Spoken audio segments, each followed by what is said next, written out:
Hello, welcome to Locked on Sharks, the premier hockey podcast of your favorite team in the Bay Area. And the Sharks win in Montreal. Kaapo Kahkonen has his best night in teal. So we're going to talk about this episode in a special crossover edition with the Locked on Canadiens. So all that and more today's episode. You're Locked on Sharks, your daily podcast on the San Jose Sharks. Part of the Locked on Podcast Network, your team every day.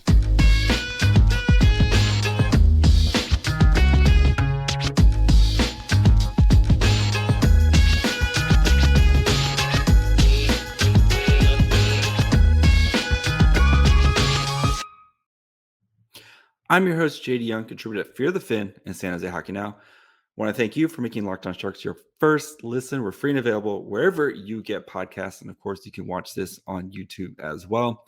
And not a normal kind of breakdown. So I actually talked with Laura from Locked on Canadiens, and kind of the first segment, we talk about the game itself, but we kind of discuss more about our teams and kind of where they're heading and how they're getting there type of situations. So really fun conversation I had with Laura, about kind of comparing the rebuilds, like I talked about yesterday, of how the Sharks are doing theirs, how the Canadiens are doing theirs. And then we talked about the how the Sens are doing theirs, and kind of seeing where all these might end up. So without further ado, enjoy my conversation with Laura from Locked on Canadiens.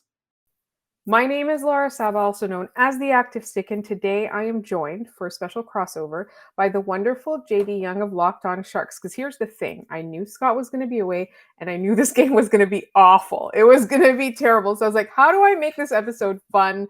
And our dear, dear friend JD, who's always standing up for us and always there for us, agreed to come in and take Scott's place today. And the game was actually worse than I expected it to be. How are you doing today?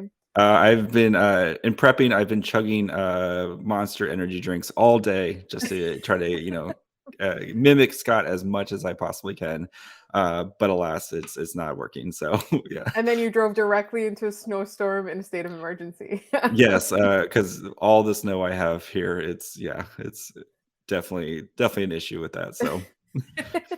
All right, so let's talk about this game. As much as I don't want to, I think it's important to kind of I'm sorry, I don't. It was 4-0. The Canadiens couldn't get anything going. They had like roughly 4 million power plays awarded to them, and they couldn't make anything happen. But I'm curious about the Sharks, because this is the thing, like, we're friends, we talk about this every day, and the impression that I had was that the Sharks were literally the worst team in the league.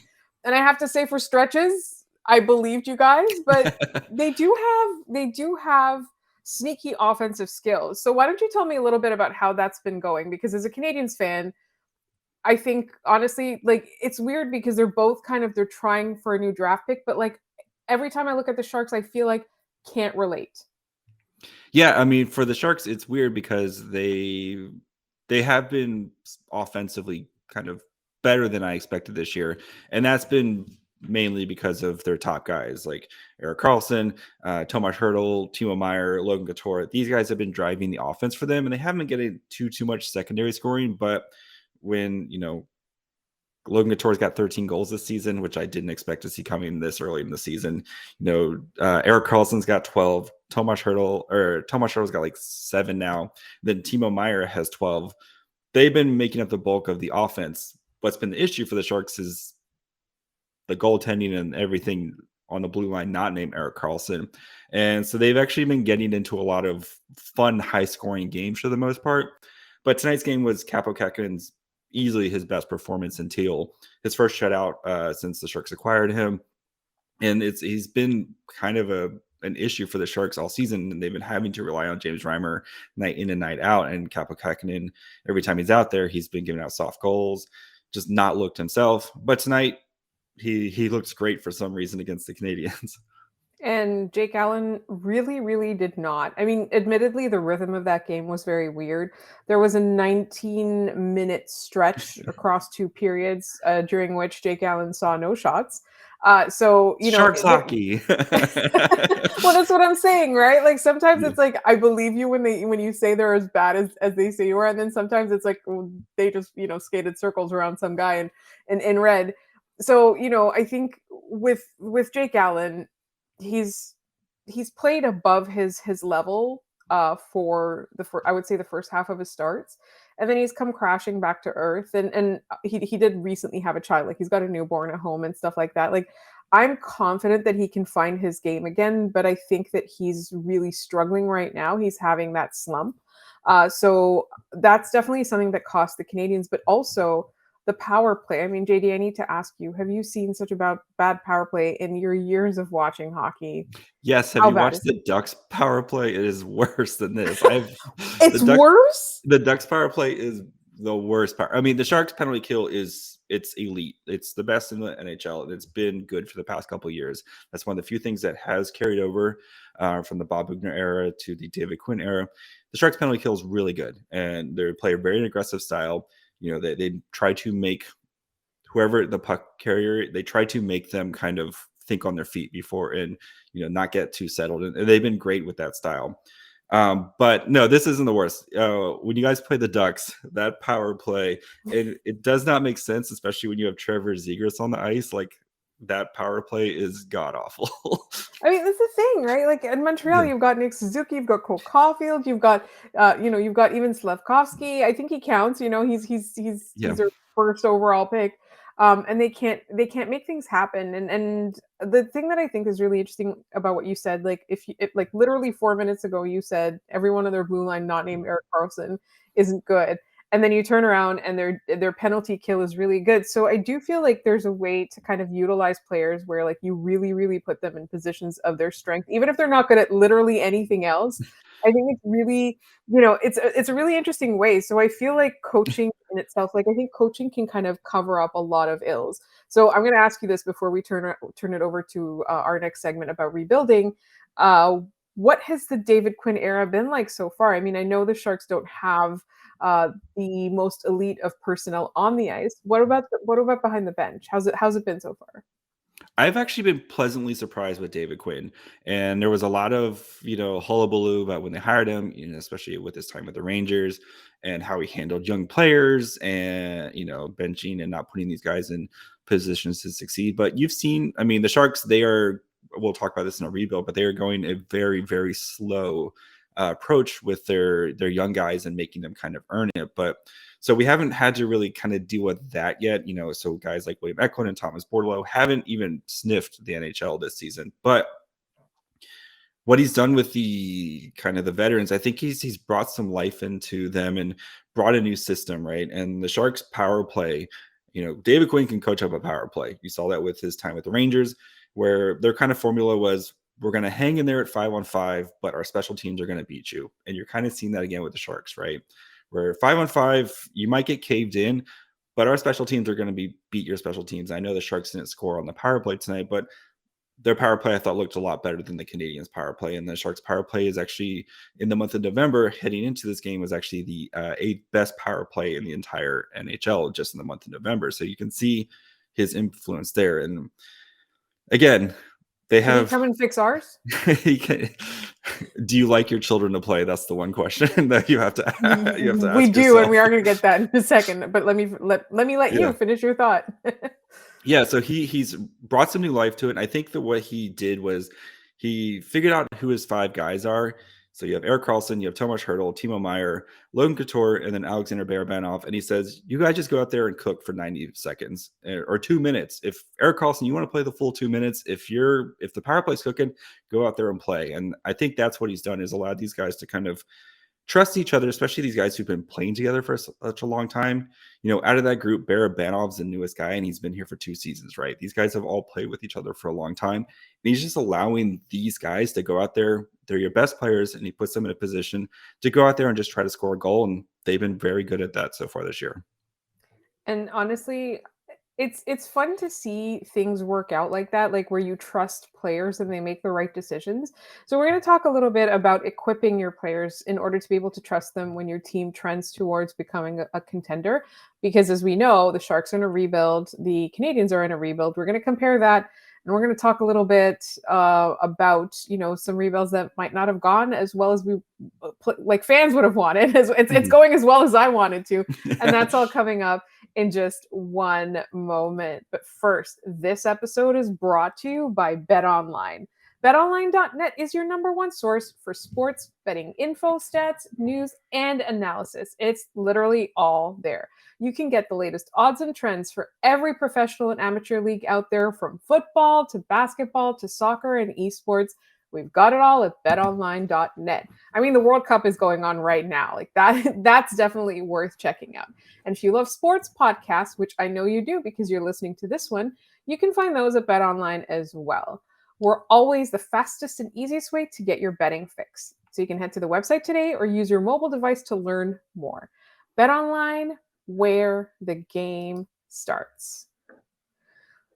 And let's start this game. Well, I mean, let's start talking about the rebuild, because I know JD, in preparation for this game, you compared the Sharks rebuild and the Habs rebuild, and you did that. And I want to like kind of discuss that a little bit, because the last time we had you on, it was like, what do we expect when we know our team is going to be bad?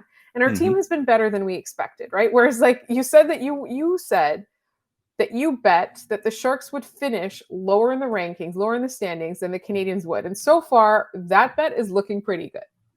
Yes. As of tonight, though, a little worried about, but I'm still feeling pretty good about that one. Yes. So I mean, you're not going to play the Canadiens power play every night. So. No, we have the Ducks still coming up some more. So yes, that's fine. So let's talk a little bit about this, because you made a really interesting point before we started recording, and I want to kind of bring in our neighbors across the Outaouais and the Ottawa Senators, right? It's interesting because we talked about their offseason, we talked about, the value in what they did with their young players, and here they are not winning games. I repeat, the Ottawa Senators do not win games. So they did lose to the Sharks, so that is... So what in your mind, I think you made a really interesting observation, so I don't want to take your point away from you, but let's talk a little bit about how this is going and the lessons that our teams can learn from what the Ottawa Senators did not do right. Yeah, I mean, well, I think it's early to say that they didn't do it right. I mean, because that team is very loaded with talent. You look at Tim Stützle, who might be the best player in that class, right? They traded for Alex DeBrincat. They got Josh Norris, RIP, from the Sharks, and the Erik Karlsson. I think they went about it the right way in trying to acquire as much talent as possible, and they let their kids run free, and that's fine. But you wonder if now they're struggling to kind of learn to win games, and going from rebuilding to trying to contend right away without having some veterans around to show you, hey, this is the way you do things, type of things, right?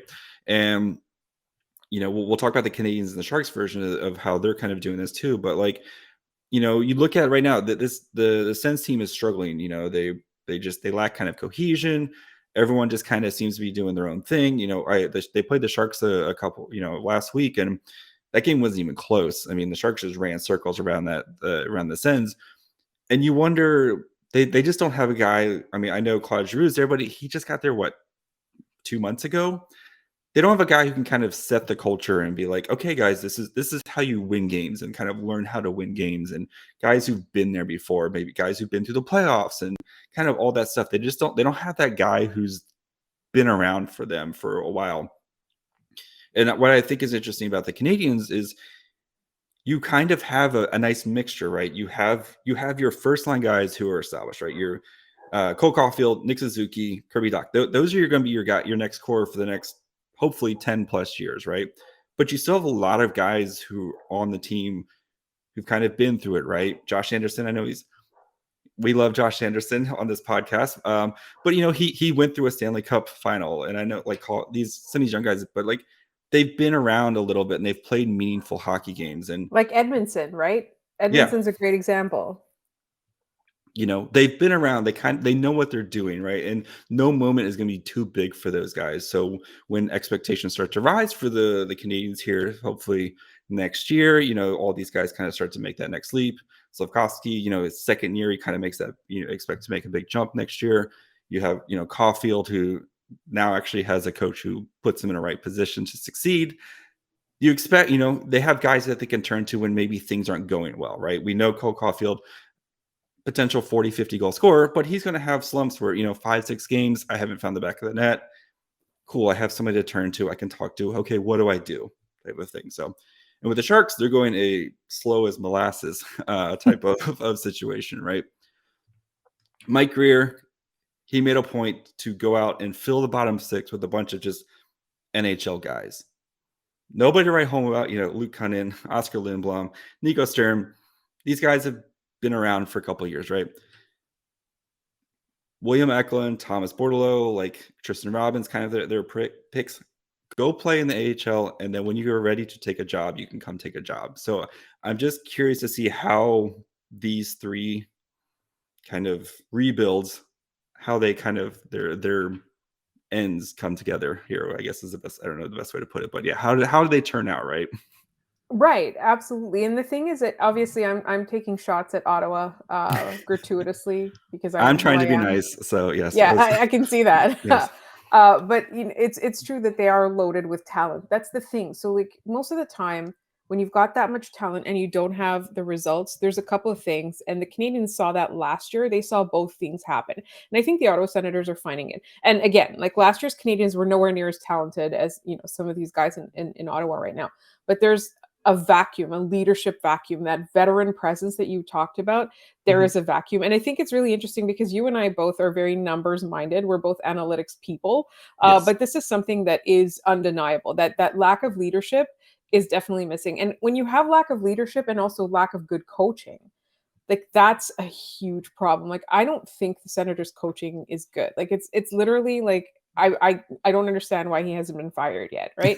But in terms of Montreal, like last year, they lacked that leadership, they lacked that coaching, and then they switched out the coaching, and the coaching in that interim brought that leadership that was missing. Like that void was filled by Martin St. Louis, and I think it's very interesting that you say, like the Canadiens have like a bit of a mix. Obviously, everybody in this market wants all the veterans traded for good young stars, but you can't rush that, right? You do need people to kind of shepherd it, right? Like people talk about every time we criticize David Savard, people talk about, he's there to kind of shepherd Caden Gooley, which I don't disagree with, right? Caden Gooley is a star. Like he's going to be... I cannot wait to watch Caden Gooley in a couple of years. He's going to be amazing, right? Yeah. Right? Yeah. Like that's the thing. Like he's awesome. And so, yes, he does need somebody to kind of, because he did everything on his part, right? Like Caden Gooley did all of the things he needed to do to make the NHL, right? Now the Canadiens need to do all the things to make him comfortable in the NHL and for him to achieve his potential. Like I'm totally blown away by how well he does. But like you can easily mismanage an asset like that. Somebody like Kirby Dach, for example, which I know we're going to talk a little bit in our third segment, but the Canadiens really found that coaching. They found that, and so that's why I was very curious about the David Quinn era, because very much I feel like it's like you said, like the Sharks are going as slow as molasses, and they do have some players in the pipeline that I know you're excited about because so you much. talk about it all the time, and I'm excited to watch them too. Like you mentioned, like Eklund, Bordelot, Robbins. Like, so what in your mind do you think when in your mind do you think the Sharks can kind of speed it up a little bit and start playing those guys more days in the NHL? I think it'll be the trade deadline, because the Sharks will be active sellers at the trade deadline, right?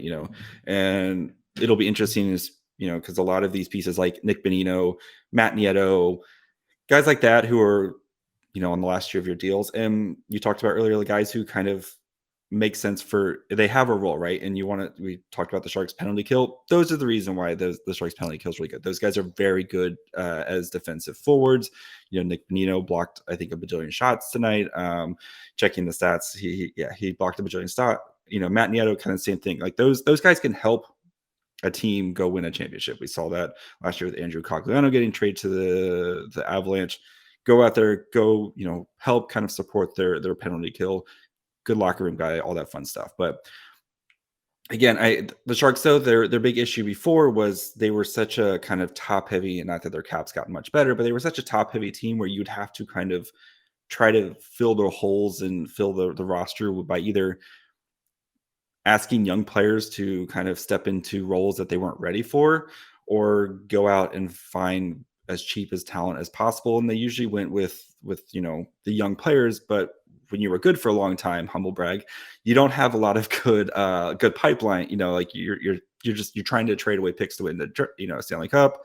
Right, You're that's just the price you pay, right? That's the price you pay, right? to win or to contend. And if the Sharks had won a Stanley Cup, who cares, right? You can always look to that ring or look to the banner and and be like, it doesn't matter right now. I can look at that, and and unfortunately they never got there, or never won it. But that this is the price that you have to pay for that. So, and I of course I want to watch Eklund, and I want to watch Bordelot, and I want to watch these guys on the NHL, and I have to remind myself that you need to be patient with this, and I think the Sharks are going to have those pieces, right? You're going to have Couture is probably going to be around here. He's still going to be here for a while. Tomas Hertl, who's beloved in the locker room, an alternate captain. He's going to be here for the next 8 years, right?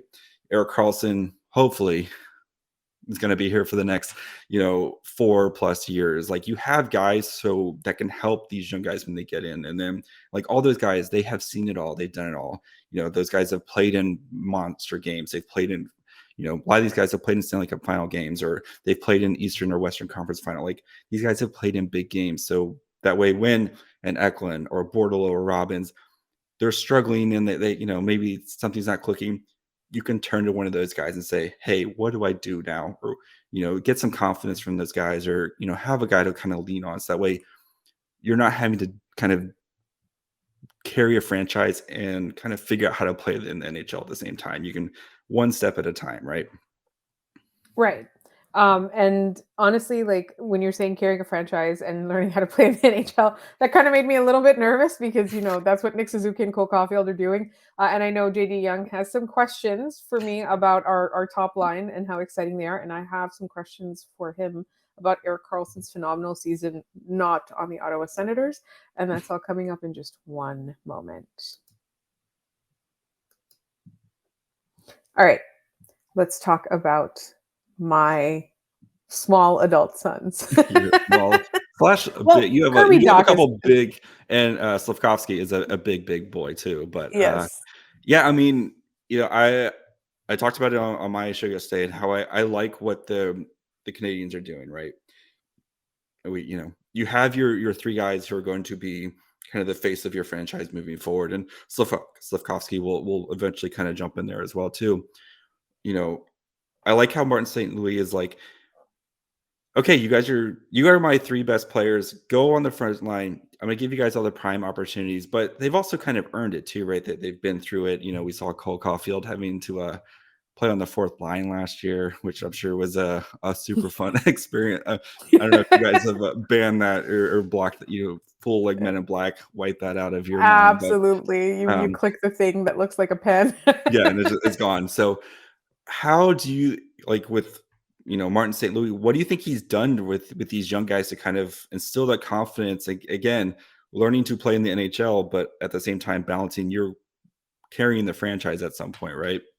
Right. So I think the key thing about all three of these players, and it's something that this organization has kind of, as their draft decisions and their trading decisions have come to light, they prize hockey intelligence, hockey IQ, and that's something that Martin St. Louis can work with. Right? You can have all the skill in the world, but if you're decision making on the ice is abysmal, you're not going to get too far. So I think the fact that all three of these players can see plays ahead, they can create in their minds, they can create space, they can create opportunities, they can foresee situations. Their intelligence is sort of on a similar level. Putting them together made a lot of sense. Like, I honestly, it wouldn't have crossed my mind before to put Kirby Dach on that line because the focus in this market was all his failings as a center, right? Like, we knew that he's picked third overall. He's drafted as a center. He's played as a center. We wanted him to be the second line center. And so there's obviously a lot that goes with that, right? So like the focus was like one day it was like, well, his faceoffs aren't that much. And then so the argument was like the faceoffs aren't as important. You can have some other guy take them on the same line or something like that, which is true. Like I like we all felt that the faceoff issue was overblown, and Jeff Gorton himself felt that the faceoff issue was overblown. Just so you know, he was on a podcast and he said it. I think the things like we were focusing on were the things that he wasn't living up to as a center, right? But then you take those and you put them in a winger, right? That creativity, that defensive responsibility, the amount of space he has to work with as a winger, having been, groomed and trained as a center, like that has really brought out a lot in him. So the Canadians kind of what they've done is they've taken all of these players' hockey IQs and sort of try to cultivate that. At the same time, they have a skills and development coach at the same time to work on them with the little things, the physical skills and things like that. But Martin St. Louis is so good with the hockey IQ, the hockey mind, the hockey decision making, the reads. He calls them the reads. I want my players to make reads. So that's something that I think the Canadians have been really good at. And I think one thing that sort of makes it so clear to me is the way that he dealt with Cole Caufield, right? Like he said that, you're struggling to put the puck in the net, your confidence is gone. Like, how can you think hockey with no confidence? And I think that's something that Nick Suzuki has been phenomenal at. Like, you look at that team's offensive numbers, clearly they're carrying the team. There's not a whole lot else out there. And then you look at their defensive play, and I think that their defensive play has been sacrificed completely. But if you balance it out with secondary scoring, defense is dumb anyway. Defense should be optional. Yes. Their defensive play isn't that great. Like you'll see them getting hemmed in their own zone and things like that. So you can kind of tell that their offensive creativity is being actively cultivated. And I don't necessarily think like both Kirby Dach and Nick Suzuki, they've played center for a long time. They do have defensive responsibility. And Cole Caufield isn't as bad as people think. Like he's able to do a back check, for example, but they do get hemmed in their own zone. So I think that that's sort of the fact that they take the toughest minutes, they play the toughest competition, and then they're also expected to do all the scoring. So they are a delight to watch. And I honestly, the Kirby Dach experiment has gone really, really well. When he was first put on the wing, people had questions, but he proved that he's really, really good up there. And his underlying numbers are phenomenal, right? He's turned out to be such a good acquisition for Montreal. And then like if you just consider if Slafkovsky and some of these other players that they either drafted this past year or will draft in 2023 are going to make up their second and third lines. You've got Philip Mayshar, who can be a top six winger. You've got guys, we're saying Owen Beck-Sealing is second line center, but then there's guys that the Canadians could easily pick in the top 10 this upcoming year that could be centers. So like, I feel like their top six, once it's set, that defensive issue isn't going to be so much anymore because the player, like the Habs, are going to be able to roll enough lines that they'll spread out the tough assignments, right? So I'm not too worried about that. But I think the way that they've approached it is essentially leaned into hockey IQ. They know these players are skilled, so they're cultivating that on the ice, like in practices and in development sessions and things like that. But then in games, like Martin St. Louis is really encouraging them to think 2 steps ahead. And for me, it's working out. So if he can replicate that with a lot of other players on the team, I think it'd be phenomenal. Unfortunately, it hasn't happened with Mike Hoffman, but not everybody, even Martin. Sharks legend, Mike Hoffman. Yeah, but not everybody can do that way. I think it's interesting, with Martin St. Louis, it's not what can't you do, but what can you do? Okay, here's what you could do. Let me put you in the best position to succeed. And I think we need more coaches like that. How many times do you just see guys kind of, oh, you can't do this, you can't do that, and it just kind of ruins a player's confidence. And like you said, Cole Caufield, what does he do? He's small and he scores goals. Okay, let me put you on a line with Kirby Dach, who's like 3 feet taller than you, and go have fun, right? It's so fun. The pictures. Be small and score goals. Yes. Yeah, like I love that from St. Louis. Is just like, okay, what can you do for me, and let me put you in a position to succeed. And I think that's, especially when you have a young, young nucleus like this, that's what you love to see. So yes. So I want to ask you about some of the players I love on the Sharks. For example, Erik Karlsson having a wonderful year, not on the Ottawa Senators. And I want to give you like 2 minutes to talk about William Eklund and say whatever you want about him. All right, I'll start with Karlsson. So Erik Karlsson this year has come out and has just been a man possessed this year. I don't know how else to explain it. He is at one point this year, he had when the offense was kind of still struggling to get going, he had accounted for 50% of these Sharks points. So like I think the Sharks had like 20 goals and he would have 12 points on those 20 goals type of situation where he was generating the entire offense. And it's been able to kind of spread around a little bit. But I think the big thing for him is the pecking order in the defense is not clear, right? It was for years, it was kind of this dueling banjo thing between Erik Karlsson and Brent Burns, who kind of gets Brent Burns would get the kind of power play 1 minutes and kind of get all the first crack at everything. And now it's Erik Karlsson's show, right? It's Erik Karlsson and then kind of everybody else on the blue line. And Erik Karlsson gets as much power play time as he wants. He gets, as much, 5-on-5 time. Erik Karlsson gets to play as much as he wants, basically, right? And I think an interesting thing with David Quinn is you've seen with his practice where he's been giving Erik Karlsson a lot of maintenance days, and not trying to grind him out, especially because he has to carry the load for the Sharks so much. But he's fully healthy, he's super engaged, and it's just a pleasure to watch him kind of do his thing, especially on the power play where he is the catalyst for this Sharks power play. And we saw a little bit of it tonight of him just kind of, then the way the Sharks power play too, where it's not so much like, okay, Erik Karlsson, you're at the point and then you're along the blue line, go do stuff. Logan Couture was playing the point for like on one of the Sharks' first power play for a good minute, while Erik Karlsson was kind of down along the half wall or playing the bumper. Like just how creative these guys are, and they just kind of interchange. And Erik Karlsson again, just kind of the catalyst of doing that, and he's just so much fun to watch when he's on. So we'll see how long it lasts, how long he can stay healthy. But right now, I'm enjoying every second of Erik Karlsson. Just hopefully Norris winning Erik Karlsson this year. How great would that be? It's honestly been it's interesting, like when you allow those players that have that creativity and that skill to just do what they want. Like imagine doing that with somebody like Andrei Markov or PK Subban. Like, I just like having that creativity and that freedom to kind of run your own show. Obviously, he's earned it, right? Like, yeah, you have to earn it. You can't just let some, Matt Benning isn't out there doing the same thing, right? But it's like you said, like David Quinn, he kind of lets these guys.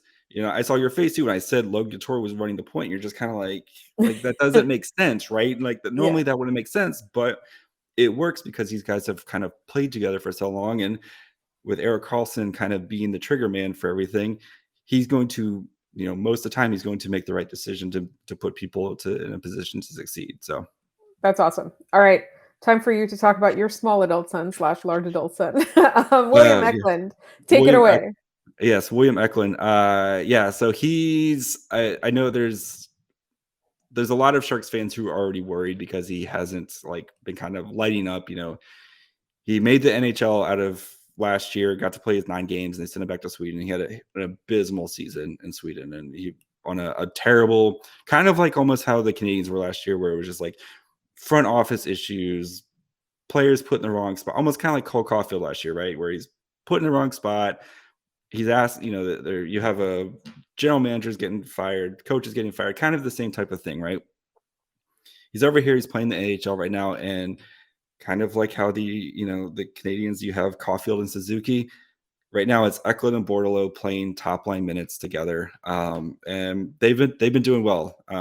Barracuda, they're not lighting up the scoreboards, but the rookies for the Barracuda have been kind of the play drivers and the scoring guys. And William Eklund's been a joy to watch. You can see that creativity that we were talking about with Suzuki and Kirby Dach and Cole Caufield. Of same thing with kind of like Bordelot and Eklund, where they just think the game much differently. And you can see how well they work off together. And then they have Tristan Robbins, who has one of the fastest shots.